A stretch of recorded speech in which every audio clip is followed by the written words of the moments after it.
ساری باتیں غلط ہیں۔ وہ اٹھ کر چلا گیا۔ میرے دوست نے مجھے کہا کہ تم نے زیادتی کی ہے، اس نے کوئی مذہبی بات نہیں کی تھی۔ جب میں نے سوچا تو مجھے احساس ہوا کہ میں نے تو اس کے پورے خاندان پر تہمت لگائی ہے، اور بیچارہ خاموشی سے چلا گیا۔ وقت گزرتا گیا، اس سے واجبی سا تعلق بن گیا۔ محرم کے ایام شروع ہوئے تو ایک دن اس نے مجھ سے کہا، کیا آپ حقیقت معلوم کرنا چاہتے ہیں کہ شام غریبہ میں کیا ہوتا ہے؟ تحقیق کے لیے آ جاؤ، اگر تمہاری بات سچ ہوئی تو میں بھی واپس پلٹ جاؤں گا۔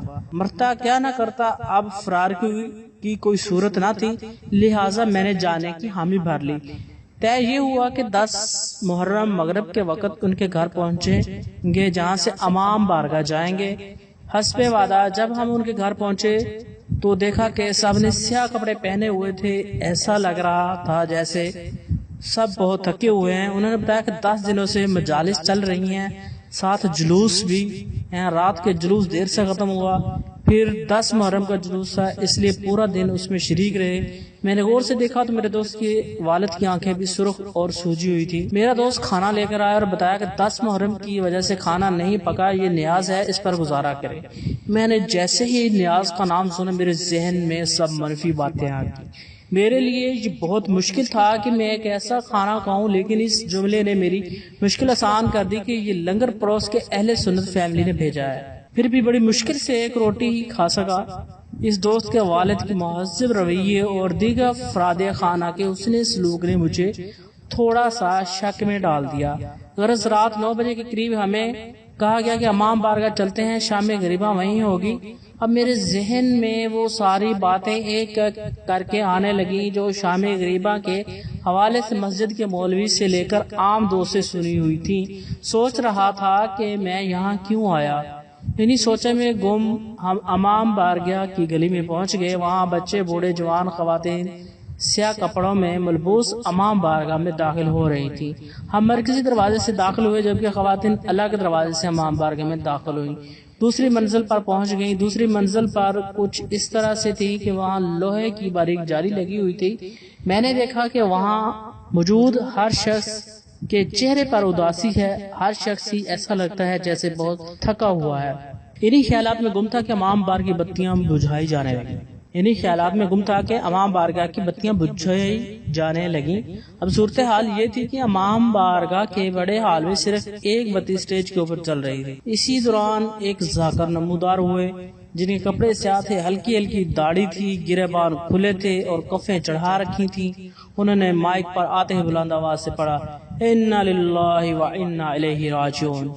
یہ پڑھنا تھا کہ حال میں کوہرام مچ گیا، گویا یہ لوگ پہلے سے تیار بیٹھے تھے۔ انہوں نے اس جملے کو 3 بار دہرایا، ہر بار کے ساتھ گریہ آواز بلند ہو جاتی۔ میں اس صورتحال کے لیے بالکل تیار نہ تھا۔ میں حیرت سے دیکھنے لگا کہ ابھی تک ذاکر نے کچھ کہا ہی نہیں اور یہ اس قدر رو رہے ہیں، مگر پھر خود کو کوسنے لگا کہ عجیب ہوں۔ جوان اور بزرگ تو اپنی جگہ، بچوں کے آنسو ان کے گال گلے کر رہے تھے۔ اب ذاکر نے بولنا شروع کیا، لوگوں تمہارے نبی کا نواسہ شہید کر دیا گا، نبی زادیاں اب دشمن کے نرغے میں ہیں، انہیں قید کیا جا چکا ہے۔ ہر جملہ میرے دل میں خنجر کی طرح پیوست ہو رہا تھا اور شور و گر مجھے کھینچ رہا تھا۔ اب خواتین کے رونے کی آوازیں بھی نیچے تک آنے لگیں۔ ذاکر نے کہہ رہا تھا، آج صبح ماؤں کے پاس بیٹے تھے، اب شام غریبہ ہے، اب وہ بیٹے نہیں رہے۔ ذاکر پڑھتا رہا، مجھے پتہ ہی نہیں چلا کہ کب میری آنکھوں سے آنسو بہنا شروع ہوئے، کب ہچکیاں بندھی، کب آواز بلند ہوئی۔ شام غریبہ ختم ہو چکی تھی اور میں خود کو قافلہ حسینی کا شریک سمجھ رہا تھا۔ مجھے لگ رہا تھا کہ میری فکر بھی شام غریبہ تھی۔ میرے دماغ میں بڑے مقدس بت ٹوٹ چکے تھے جو قرآن کی تلاوت کرتے تھے، جو پہلی صف میں نماز پڑھتے تھے۔ ان لوگوں نے کیا ستم ڈھائے تھے میرے نبی کے خاندان کے لیے رونے والوں کے بارے میں اس قدر تہمتیں۔